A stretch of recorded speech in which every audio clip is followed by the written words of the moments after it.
We move on. We will have company tours, like I mentioned, and you are all assigned. One of those are TechComBank. Not all of you will be able to join that company tour, but we have a quick video on the office. It's pretty cool, actually. It's very well produced. And afterwards, we have a keynote from one of the TechComBank representatives on the economy of Vietnam. So let's enjoy the short clip.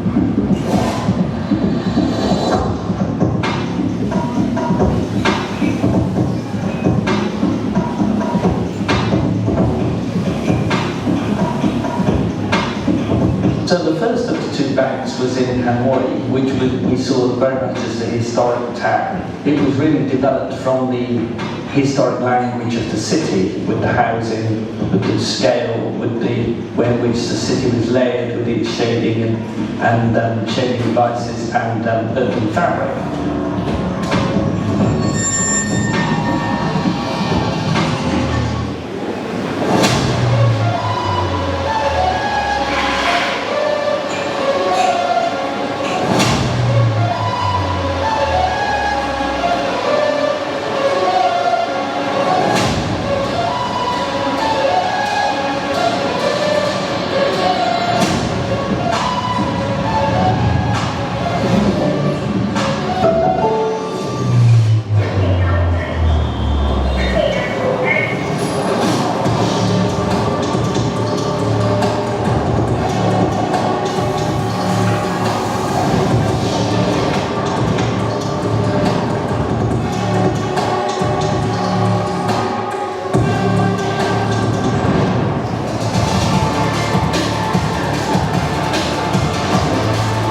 But the one in Ho Chi Minh, it sits in a completely different city, which is more dynamic, more young and vibrant.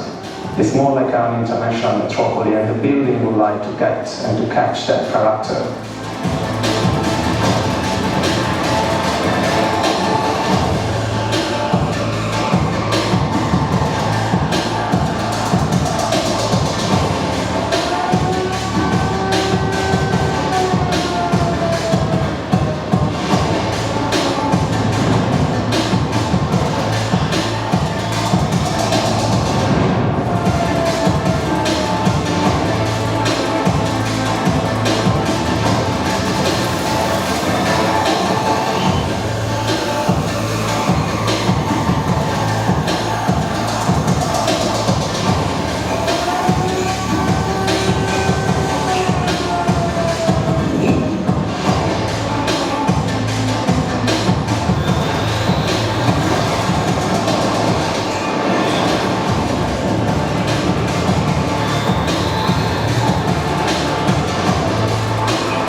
Awesome. With this, I invite Huy Duan on stage from TechComBank, and we hear from them directly. Give it up for Huy. Thank you. Funding our growth. It's really export-led manufacturing, an influx of FDI investment due to affordable labor combined with moderate to high-skilled workers. In addition, recent events like tariffs, Vietnam kind of became China +1, right? Close to 15% export growth.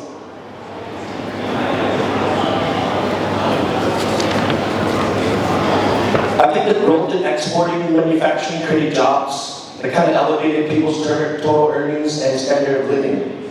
For those of you who came back to Vietnam in early 2000, compare that to now. It's really night and day as far as the infrastructure, the products that are available, even the hospitality, the services, all elevated. So with the rise in standard of living, it's really fueled by domestic consumption as well. The growth in domestic consumption, in my opinion, is the foundation of promoting a healthy and a sustainable economy. All developed economies are backed by healthy domestic consumption and domestically manufactured products, and we'll talk more about that in the coming slides. So with the rise of the middle class, I think it's going to be Vietnam's backbone, Vietnam's economy. Because the demand for a more robust ecosystem with domestic companies to fill that middle class. So you see a rise in the middle class, so we have a lot of available products to serve that middle class. And I think that's a very important part.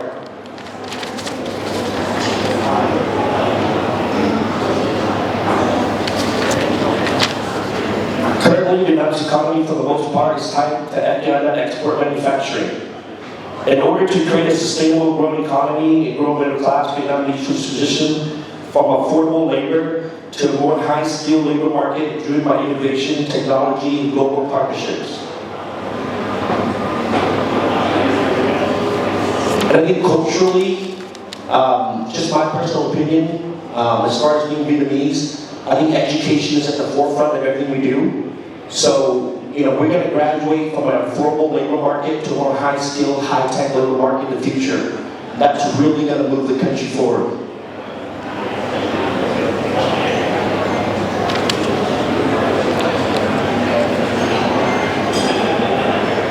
The resolutions that you see on the right, there's 4 pillars to this. It's really to drive innovation and technology, drive more strategic partnership, and drive more international supply chain. All are important initiatives, in my opinion, to really help promote domestic companies. I know I'm going to go through this a little bit fast, so you guys ask for the deck after, okay?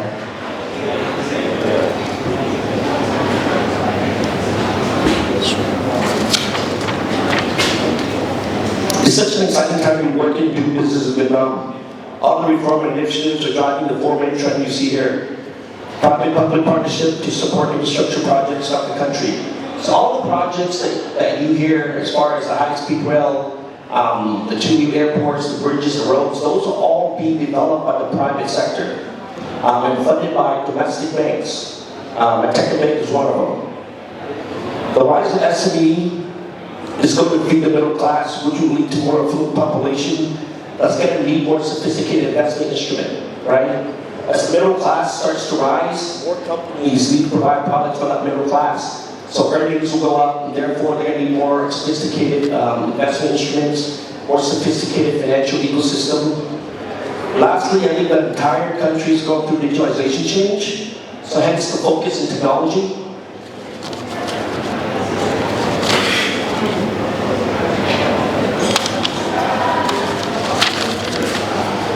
So behind every growing economy is a sound and strong financial sector.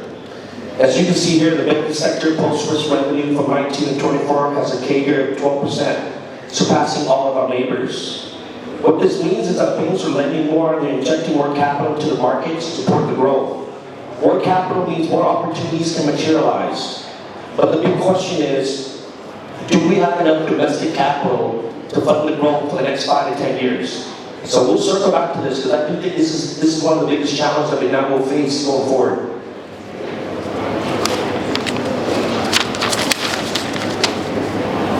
So as a country, we just graduated to a frontier economy late last year. So we're now considered an emerging economy. So therefore, our capital market is still in its early stages. You can call it the capital markets, right? The economy is mainly supported by the domestic bank's balance sheet. Now, the balance sheet has its limitation, right? Which in my opinion is not sustainable, especially if the government's GDP growth aspiration every year is going to be 8 to 10%. If you're doing 8 to 10% in GDP every year, there's no way a bank's balance sheet is able to meet up those kind of capital demand. So there's a couple things that we need to focus on early now to set the stage for 2030.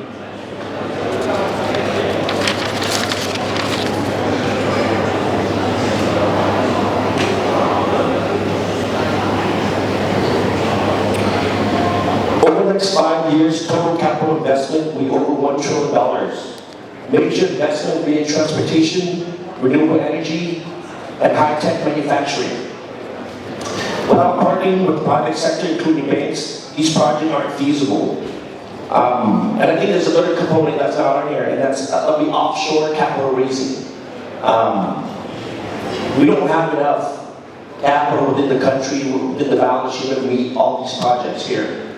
We can do some of them right now, but for the most part, offshore capital raising will be very important.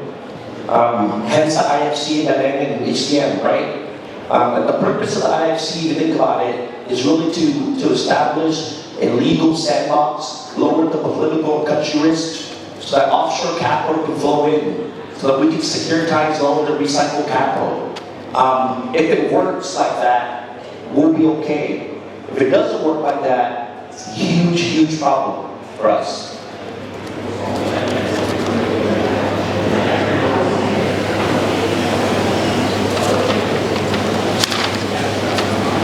So here's an illustration of some of the leading conglomerates in Vietnam and how they're supporting the country's current initiatives. If you look at the very top, you have Masterize, which is one of our sister company here at TechComBank, and we're constructing an airport in the north.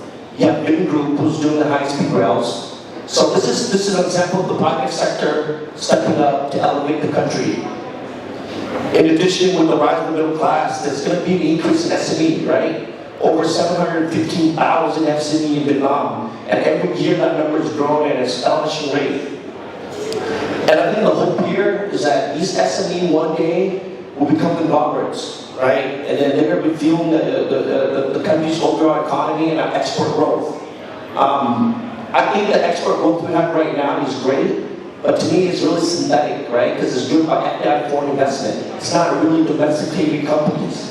So if you want a really healthy and sustainable economy, an economy that can last long, that's not dependent on foreign capital, or I shouldn't say foreign capital, that's not dependent on foreign companies, we have to build up our domestic capabilities, our domestic companies. So in order to do that, TechComBank supports a lot of these businesses, through loans and capital, solution, advisory, and technology. And I think a lot of the banks within the country are doing the same as well.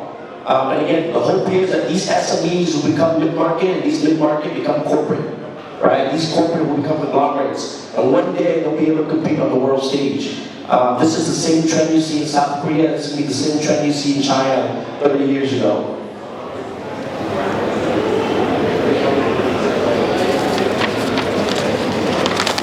So as living standards rise, so does the demand for healthcare.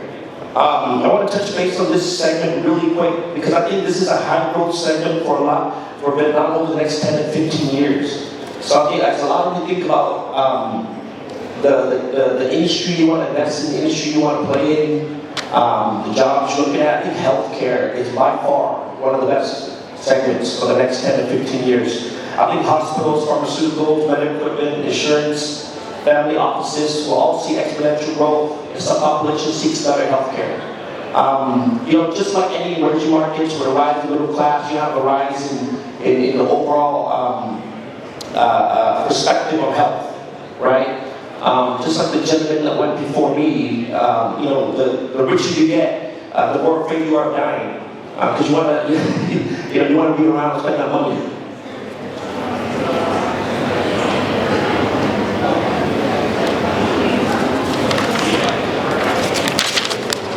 So as I mentioned in the previous slides, I was going through a rapid digitalization in all aspects of society, from all the government agencies, from the airports that you see with biometrics, even the hospitals which are transitioning to EMRs and medical records digitally. And I think the financial space is really digitalizing at a really rapid pace. I think fintech, for those of you who are in fintech here, it's really a great place to play in right now. It's a great space to play in, at least for the next 10 years.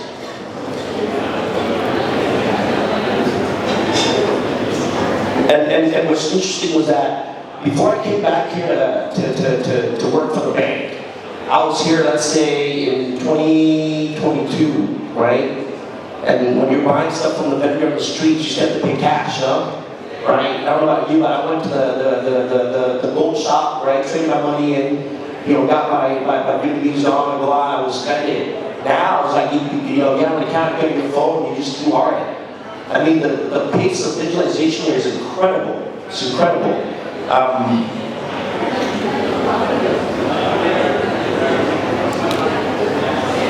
And it's something to be proud of. So now I'd like to talk a little bit about TechComBank for the next couple slides. So TechComBank is a leading technology-driven bank. By far, and I mean by far, we are the best bank when it comes to technology. We employ over 2,500 IT staff alone. We invest heavily in technology because we want to change banking, and in turn that will change lives.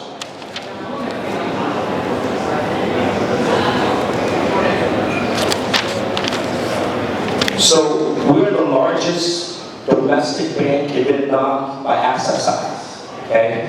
What I mean by large private domestic bank is that we don't include the 4 banks that are government-owned. You talk about private, we are the leading bank.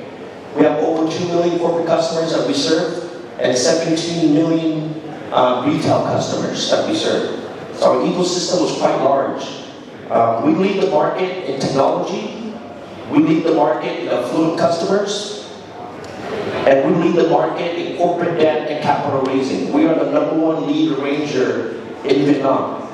All the major projects you see, all the major conglomerate, we're the lead bookman, we're the lead arranger on those.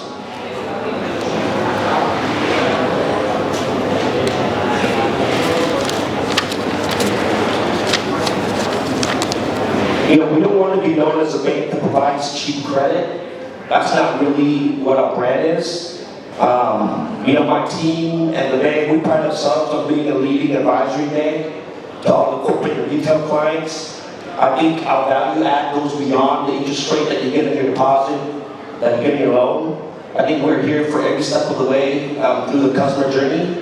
And again, it goes back to the earlier slides. I mean, our goal is really to nurture domestic SMEs so that one day, they can export its products and compete on the world stage. That is truly our goal. It's truly my goal. That's why I'm here as well.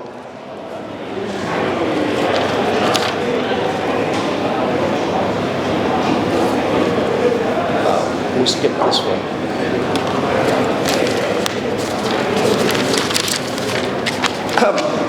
So I represent corporate and institutional banking group. So my line of business, we make the largest and most complex businesses in Vietnam, right? That's probably why I came back. I often ask people what they think TechComBank's greatest asset is.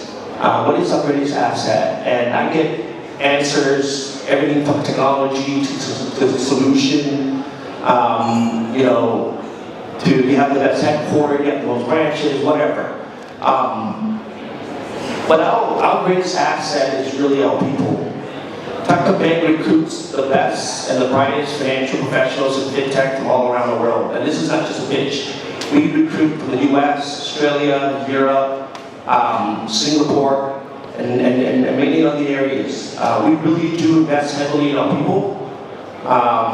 We have over 13,000 employees, and over 23% are overseas. So it's quite, it's quite a number. And we do that so that we can provide the best professionals to our customers, so they can get the best experience with the best advice. So, those of you who are founders, those of you who work for a big corporation, I implore you to save a seat, right? To save a seat, for TechComBank at the table, because I guarantee you it's going to add a lot of value, to your business and your corporations. This is the last slide here. I do want to leave you with some parting words. First, I'd like to commend all of you for making the brave decision to come back. I know it's not easy. I was in your shoes about a year ago, thinking whether I should make this move or not. And so far, the journey has been very interesting. And I use the word interesting because, you know, it's a change, right? It's not an up and down. But so far, I think I made the right decision to be here. I think success is never a comfortable procedure, right? It's always an uncomfortable procedure, and I think all of us have to get used to being comfortable, to being uncomfortable. You know, that's what makes sense. And success is not a solo act either. I think overseas Vietnam or overseas Vietnamese, you know, it's a great association. You know, I think success comes from being a team, being a unit, being a family, and then being able to utilize OV, and if you look around the room today, I think all of us can elevate each other, right? I think your strength can cover my weakness, right? My skill can complement yours. So if we leverage each other, if we network, I think whatever it is that you guys do, you have a better chance of being more successful. I know for me personally, that's really helped me. I've really connected with a lot of people that are only here, but also in Hanoi. People that I've never met in my life. People that grew up in different cultures, in different continents. But every one of those persons added something that led me to be here today and be in front of all of you. But once again, you know, good luck with your endeavors, and I wish you all the best. And thank you for giving me the opportunity to be up here and sharing you really quick. I know I went to that very quick, but the current economy is great, so you know, good decision. All right. Well, thank you, everybody. Appreciate it. Thank you so much, Shirley. Should we take one question, perhaps, if there is any? You were first, Bill. Okay, a couple questions. Can you share your story of how you moved here? Like, what made you move here? Personal reasons? Were you recruited to come here? Great question. You know, I get asked all the time. So I'll answer that in two parts. So how I came about here, I was recruited here. I think he's in the back. That's him. Yeah, that's the guy.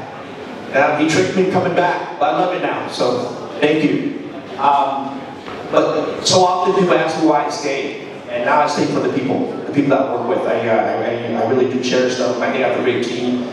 TechComBank has such a great culture. Okay, one more and then we move on. Anyone has? Here, we go. Hi, my name is Chris. I also have a background in commercial banking. My question is more technical. I wanted to just get your thoughts. You know, managers, they're managers because they can't do it. So just so you know, so I'm asking, you know, take it easy. Go ahead. No, it's all good. So I know you also have a background in commercial banking back in the States. I just wanted to hear kind of the biggest difference or even shock compared to what you did in the States versus here at TechComBank. More on the credit piece. Man, we need at least a day to go through all the differences. So I'm an ex-JP guy. So I worked for JP Morgan for a really long time in the States. I managed California commercial bank for them, and I managed a couple other verticals for the bank, and then I went to the private bank. I was recruited here by him. Difference, there's a lot of difference. I think the first difference is going to be the legal structure here.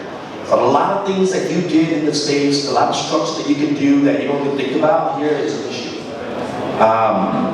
Because the business laws here are a little bit different. Something from a structural standpoint, it's not as easy as you think. Just a simple refinance is also a big question. How you go about doing that here is very different from how you do that in the States. I think from a risk appetite, just like most emerging economy, it's a leverage finance type deal. It's collateral driven. From a product and solutions, I think you're a bit limited here. You know, only because part of it is legal, part of it is it's an emerging market. So it's really hard to have mature financial products here. I think what Vietnam does really good at, or what most banks in Vietnam are good at, they're good at trade finance. They're very good at trade finance. You know, they're very good at doing bank guarantees and letters of credit. I think because when you're dealing with frontier and emerging economy, nobody trusts anybody, right? So they got really good at that. Good risk appetite. You can do some deals, but it's really collateral driven. I think culturally, I think we got it good in the States, to be honest with you. I used to complain about how much I work in the States and I came back here. Now I work like double. So, I don't know if that answers your questions or not, but just trying to be transparent with you. I'll take one more. Okay, one last one. Are we okay, Bruce? One last question. Actually, I have time, so yeah. Hey, Wee. I'm also Wee, by the way. Oh, beautiful name, by the way. I cover banking. I used to be a partner in EY. Cool. It's interesting because I was listening to the prior conversation that talks about how Vietnam needs to be the 14th largest economy in the world. You worked at JP Morgan, and you know, if you look at the 100 largest bank in the world, Vietnam is nowhere to be found.